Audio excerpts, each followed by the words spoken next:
siang, Mbak. Perkenalkan, saya perawat Zahra Air bertugas pada siang hari ini. Sebelumnya dengan Mbak siapa? Sally. Mbaknya? Mbak Lala. Mbak Lala, saya tanya Mbak Sally. Saya adik. Oh, adiknya ya. Sebelumnya apa yang bisa saya bantu? Iya, Mbak. Jadi di sini tuh saya mau masang KB gitu. Jadi mau minta rekomendasi dan juga soalnya kan saya cuma tahu KB tuh KB pil aja gitu.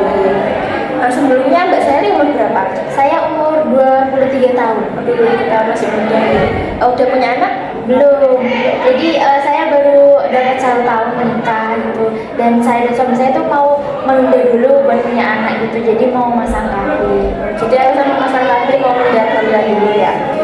Baik, sebelumnya akan saya jelaskan dulu apa KB atau alat kontrasepsi itu. Nah, KB atau alat kontrasepsi itu alat yang membantu untuk menunda ataupun mencegah kehamilan. Nah, KB atau alat kontrasepsi sendiri ini dibagi menjadi dua, ada yang hormonal dan non hormonal. Kalau yang hormonal ini mempengaruhi hormon, sedangkan yang non hormonal ini tidak berpengaruh. Nah, yang pertama yang hormonal itu ada KB suntik. KB suntik ini ada dua macam. Yang pertama suntik 1 bulan sama yang 3 bulan. Kalau yang 1 bulan ini efeknya itu mempengaruhi produksi ASI. Kalau sedangkan yang 3 bulan ini efeknya itu aman untuk ibu menyusui, menstruasi tidak teratur, BB bisa meningkat, dan jika kembali ke masa subur itu agak lama, jangkanya itu 6 sampai 12 bulan. Nah, terus ada KB pil. KB pil ini ada KB pil kombinasi dan KB mini pil. Kalau KB pil kombinasi ini sendiri efeknya itu mempengaruhi produksi ASI. Kalau yang KB mini pil efeknya itu aman untuk ibu menyusui. Terus menstruasi tetap lancar, kesuburannya juga cepat kembali. Bisa dikonsumsinya juga dari remaja bisa dikonsumsi. Terus tidak efektif jika penggunaannya itu tidak rutin, dan juga bisa menyebabkan efek pusing, mual, dan flek hitam pada wajah. Nah, selanjutnya itu ada KB implan atau biasanya itu KB susu. Nah, KB implan ini bentuknya seperti batang yang dipasangnya itu di lengan atas, di bawah kulit lengan atas. Nah, KB implan ini bisa menunda kehamilan 3 sampai 5 tahun dan aman juga untuk ibu menyusui. Lalu untuk melepas KB implan ini juga sesuai kebutuhan, namun bisa menyebabkan gangguan menstruasi. Lalu yang selanjutnya KB non hormonal. KB non hormonal ini ada IUD atau spiral. Nah, IUD atau spiral ini alatnya itu berbentuk seperti T, dimasukkan ke dalam rahim melalui jalan lahir atau organ reproduksi mbaknya. Nah, KB ini jangkanya itu panjang 10 tahun, tapi harus rutin kontrol selama setahun sekali. Dan efeknya itu kesuburannya bisa cepat kembali setelah pelepasan alat ini. Terus aman juga bagi ibu menyusui. Dapat dipasang setelah melahirkan atau setelah keguguran, dan menstruasi bisa tetap teratur. Tapi efek negatifnya kalau pasang IUD ini menyebabkan rasa sakit, bisa menyebabkan kram setelah efek pemasangannya. Tapi setelah selanjutnya bakal terbiasa kok. Lalu ada kondom. Nah, kondom ini nggak cuma buat laki-laki, tapi untuk perempuan ya, Mbak.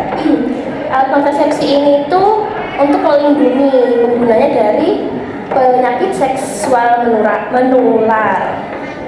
Dan juga efek dari kondom ini, efek negatifnya ini bisa menyebabkan alergi, dan apabila sobek itu bisa gagal keefektifannya. Lalu yang terakhir itu ada KB steril. Dan KB steril ini sifatnya permanen ya, bisa menyebabkan tidak hamil lagi. Syaratnya itu harus sudah punya anak lebih dari 2 dan umur maksimal lebih dari 35 tahun. Nah, KB steril ini itu pemotongan saluran induk telurnya, Mbak, jadi nggak bakal bisa punya anak lagi. Nah, mungkin dari semua KB yang sudah saya sebutkan, Mbaknya tertarik dengan KB apa nih? Ini kalau di tadi menurut penjelasan itu ya Mbak, pasti kebanyakan membuat menstruasi gak lancar Iya, gitu ya. benar. Terus ada yang buat berat badan meningkat sebelum lahiran. Kalau rekomendasi dari Mbak perawat, apa KB yang cocok buat saya? Saya perkiraan itu mau nunda cuma sekitar 2 tahun aja gitu. Oh, sekitar 2 tahun ya. Kalau dilihat dari minim resikonya itu Mbak bisa pakai KB IUD atau spiral. Karena KB IUD atau spiral ini juga karena efeknya bagus dan efek negatifnya itu juga cuman dirasakan pada saat pemasangannya saja dan selanjutnya bisa terbiasa seperti itu. Jadi mungkin Mbaknya tertarik untuk pasang IUD spiral ya? Iya, coba saya diskusikan dulu ya Mbak ya sama Diskusikan dulu sama suami. saya. Jadi mungkin jika Mbaknya sudah matang nih atau sudah mantap dengan pemilihan IUD atau spiral ini dan sudah didiskusikan dengan suami, Mbak bisa kembali lagi ke sini untuk konsultasi. Apa mungkin ada yang ditanyakan? Sudah. Udah cukup ya. Oke, mungkin itu saja dari saya. Dan terima kasih ya Mbak karena sudah berkonsultasi. Assalamualaikum. Waalaikumsalam.